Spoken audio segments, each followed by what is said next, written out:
নমস্কার বন্ধুরা। আজকাল প্রত্যেকটি মানুষ এত ব্যস্ত যে ব্রেকফাস্ট, লাঞ্চ বা টিফিন বক্স, ডিনারে এক এক রকম রেসিপি তৈরি করে করে খাবো, এত সময় আমাদের কাছে এখন আর হয়ে ওঠে না। তো আজ আমি যে রেসিপিটি তোমাদের সাথে শেয়ার করতে চলে এসেছি, সেই রেসিপিটি তোমরা খুবই ঘরের সামান্য উপকরণ দিয়ে অল্প সময়ের মধ্যে ব্রেকফাস্ট, টিফিন এবং ডিনারেও তৈরি করে নিতে পারো।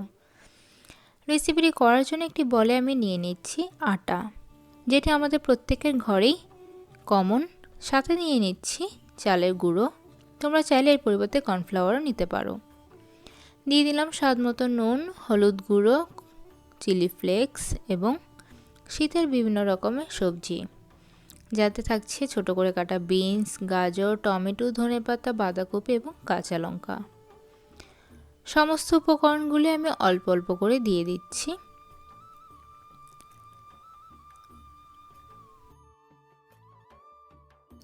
তার সাথে দিয়ে দিচ্ছি আদা এবং সাদা জিরা পেস্ট একসাথে। তোমরা চাইলে শুধু আদা গ্রেট করেও দিতে পারো। তো সমস্ত উপকরণগুলোকে একটা স্পুনের সাহায্যে মিশিয়ে নিলাম। এবার অল্প অল্প করে নর্মাল ট্যাপ ওয়াটার দেব। উষ্ণ গরম ঠান্ডা জল কিচ্ছু না, নর্মাল ট্যাপ ওয়াটার এখানে আমি অল্প অল্প করে ঢালছি, একবারেই দিয়ে দেব না। তবে হ্যাঁ, ব্যাটারটা খুবই পাতলা হবে, খুব ঘন হবে না, খুবই পাতলা হবে। তো অল্প অল্প করে জল মিশিয়ে আমি খুব সুন্দর একটি লিকুইড ব্যাটার তৈরি করে নিচ্ছি।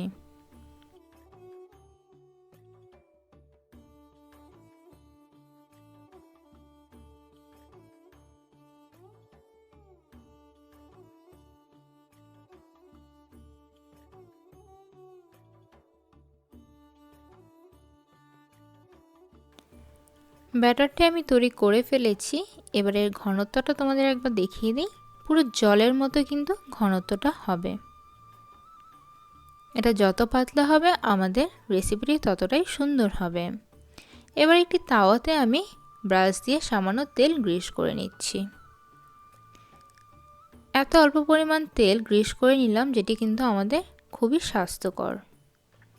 ব্যাস 1 চামচ দিয়ে দিলাম, দিয়ে সামান্য রাউন্ড শেপ করে দেব এবং গোলাটাকে ছড়িয়ে দেব যাতে এক জায়গায় থেকে না যায়। চুলার আঁচ মিডিয়াম রেখে আমি 2 থেকে 3 মিনিট ভেজে তার উপরে দিয়ে দিলাম সামান্য তেল। তোমরা চাইলে এই তেলটি অ্যাভয়েডও করতে পারো, ওপরের তেলটি। যখন একটা সাইড খুব ভালো করে হয়ে যায় তখন কিন্তু নিজের থেকে উঠে আসে, তখনই উল্টে দিতে হবে। এবং অপোজিট সাইডটা 1 মিনিটের মতো মিডিয়াম আঁচে ভেজে তৈরি করে নিয়েছি রেসিপিটি। তো আমার আজকের এই রেসিপিটি ব্রেকফাস্ট, টিফিন টাইম বা ডিনার টাইম যে কোনো সময় তোমরা ইজিলিভাবে তৈরি করতে পারো। তো আজকের এই রেসিপিটি তোমাদের কেমন লাগলো কমেন্টে অবশ্যই জানিও। আর যদি ভালো লেগে থাকে অনেক অনেক লাইক করে দিও। ভিডিওটি দেখার জন্য অসংখ্য ধন্যবাদ। বাই।